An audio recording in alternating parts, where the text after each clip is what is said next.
I thought I knew Latin American cities after having lived in Caracas and Guatemala City. Boy, was I surprised when I flew for the first time into Panama City in 2008. The skyline of high-risers didn't want to end. I really didn't expect a Latin American city to have far more high-risers than most North American cities, save for maybe New York. Taking a cab into the city, I got super excited as I realized that there's so much more diversity in Latin America than I thought. My assumption that all Latin American cities were basically the same or so similar that it wouldn't matter in which one I would live shattered at that moment. I realized that Latin America has far more diversity, both culturally and in the people's way of life, than most North Americans or Europeans assume. And let me tell you, it was that experience in Panama City that caused me to explore more of Latin America over the coming years. You might even say it was Panama City that started my quest to find my perfect place to live in Latin America. So let me show you what living as an expat looks like in the city that caused me to start my journey. Hi, I am Gerhard from Expatise. I want to help you find your ideal location to move to in Latin America. In the 20 plus years of living and traveling Latin America, I have seen so many expats who are miserable because they picked the wrong location to move to. And in this video series, I will try to give you a realistic idea how your life would be as an expat in different Latin American locations, so you don't get homesick, endanger your property or health, or suffer significant financial losses after failing to make your dream come true. If I thought that Panama City was only ultra-modern, the following day showed me that it has a large variety of different neighborhoods as well. Much of it modern, some more historic, while others are more suburban.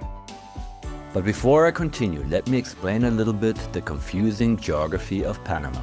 You see, if you are like me, you have the instinctive impression that Panama is a country laid out from north to south, with the Pacific on the west and the Caribbean to the east, because the Western Hemisphere mainly lines up from north to south. But that isn't the case. As you can see, Panama ranges from west to east, and the Pacific is to the south while the Caribbean is to the north, making Panama the isthmus, the connector between North and South America. By the way, there's a nerdy geographical fun fact. Ships that pass the Panama Canal from the Pacific to the Caribbean actually don't travel from west to east, but from east to west. Why does this matter for Panama City? It matters because Panama City's coast looks to the east, not the west. You can see a sunrise on the ocean's horizon, not a sunset like everywhere else at the west coast of Latin America. The most defining geographical feature of the city is the canal. It separates the southern suburbs from the center of the city. The airport lies in the northeastern suburb of Tocumen. The neighborhoods with the skyline are around here, with a fairly new development called Costa del Este here. The historic old town is called Casco Viejo. In 2008, I visited the Casco Viejo on my first weekend, and it threw me another curveball. My cliched thinking that the city was all modern, or at least only as old as the canal, was completely wrong. Panama City is way older, one of the older cities in Latin America. See, the history of Panama has always been linked to the trade of gold and silver from South America to Europe.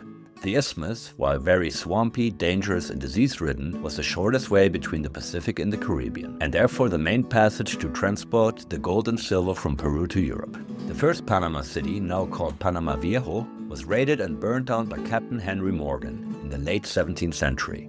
Yes, that have a little captain in you guy. So then, the Spanish moved the town to what is now called El Casco Viejo, a small peninsula protruding about half a kilometer into the Pacific. It remained the center of the trade until basically the Americans built the Panama Canal in the early 20th century. This UNESCO World Heritage Site was still somewhat neglected by 2008 and kind of a rough part of town, with a large number of dilapidated buildings. However, the government endorsed a significant revitalization, allowing for renovations and reconstruction. So I'm going over there and have a look myself, because I'm interested to see the improvements.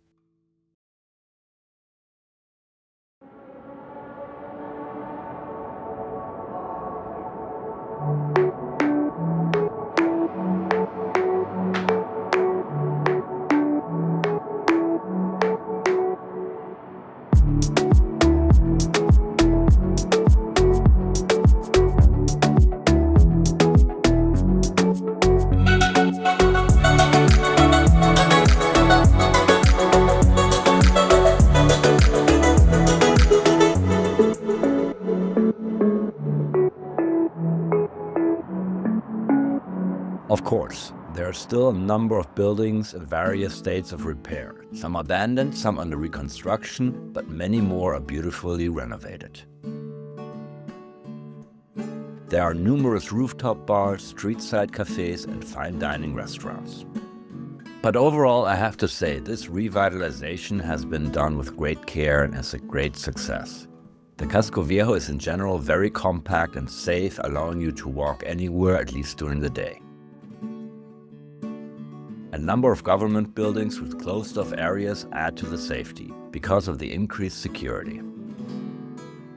If I was to live here, I could see myself spending a lot of time in this part of the town. Unfortunately, the surrounding areas of the Casco aren't so nice, so you shouldn't really wander in there. Having said all that, Panama City isn't really a walkable city anyway. You will definitely use either public transportation, a taxi or Uber, or your own car, because most of the year the weather is hot and muggy. Panama City has a classic tropical climate. Instead of summer, fall, winter, and spring, you find a long rainy and a shorter dry season. From December to April is the dry season, and from about May to November is the rainy season, where there's a good chance you won't see the sun for days or weeks. My favorite website, WeatherSpark, calls the humidity levels in Panama City either muggy, oppressive, or miserable. Add to that a city with concrete canyons and, at least in the rainy season, very little wind. So you know you'll be staying in with the aircon on.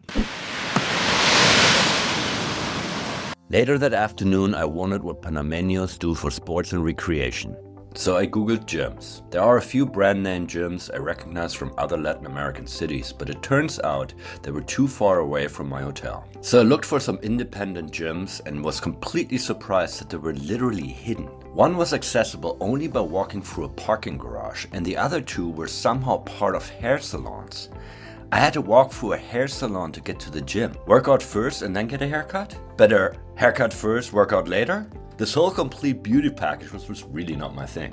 However, I remembered that Panameños loved walking near the Avenida Balboa along the Pacific. In 2008, they were building a park-like belt called La Cinta Costera, and over the years I visited, this was enhanced and expanded to include highway bridges with walkways for pedestrians, runners, and bikers. So I thought I'm going for a sunset run to find out how practical running in the afternoon is.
As you can see, running is possible, but a pretty sweaty affair.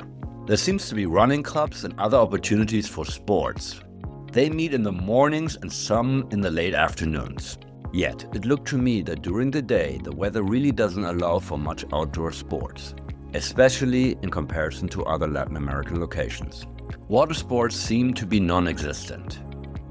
This is mainly due because Panama City doesn't have a real beach, although I've seen a few little sandy corners.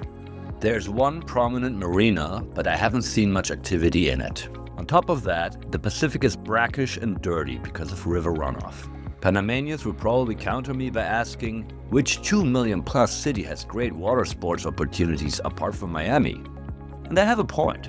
Next, I would point out to the coastline southwest of Panama City with its beaches Punta Chama, Coronado, San Carlos and Rio Mar. And since I haven't been to the beach in a while, I think I will check that area out tomorrow.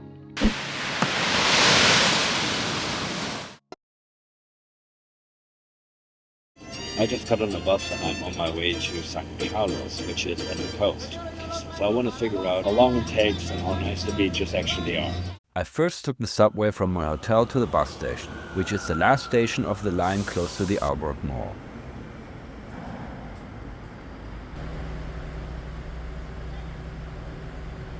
From there, I took one of the minibuses that hop along the Pan American Highway southwest out of the city. We then drove over the Bridge of the Americas on the Pan American Highway. This is, by the way, kind of interesting to realize that if you kept on going, you would end up all the way in Alaska. The suburbs of Panama City look once more totally different from what I'm used to. Once we were out of the city and its suburbs, the bus started stopping almost everywhere, dropping off passengers and picking up people from the side of the highway at bus stops, under highway bridges, or just along the shoulder. This added 45 minutes to an hour to the trip.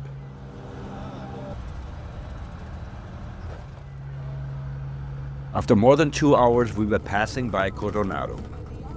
I had visited it in the past and found it safe and very Miami-like.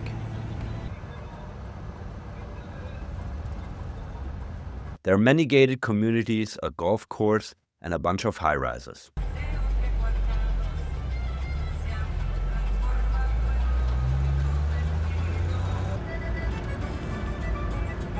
A few minutes later, I got off the bus in San Carlos and walked to my hotel and checked in.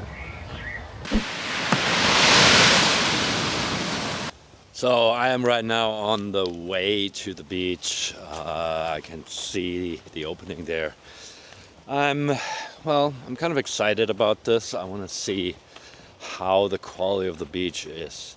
I've heard from the locals here that maybe not at this beach, but a few beaches a little bit further up, one can surf. And then apparently in that direction there is a marina. So this would be very interesting for people who like to sail or just boat in general. So let's see and find out.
The next day, I took a taxi a couple of kilometers west to Rio Mar, which I had visited before.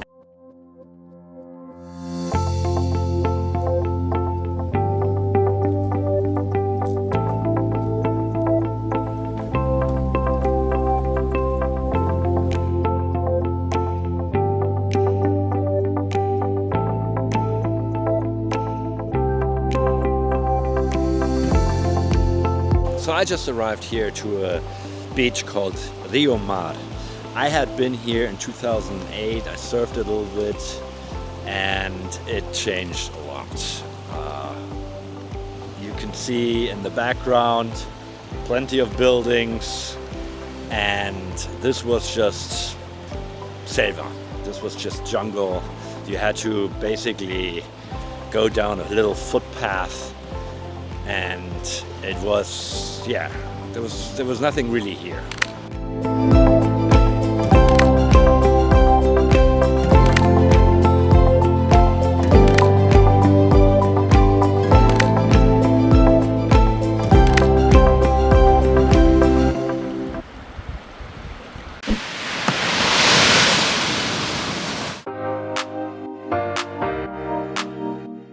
On my way back to the city, I contemplated my time here in 2008 and realized that it was Panama City that caused me to appreciate that it's very important to pick a good place if I wanted to move to Latin America.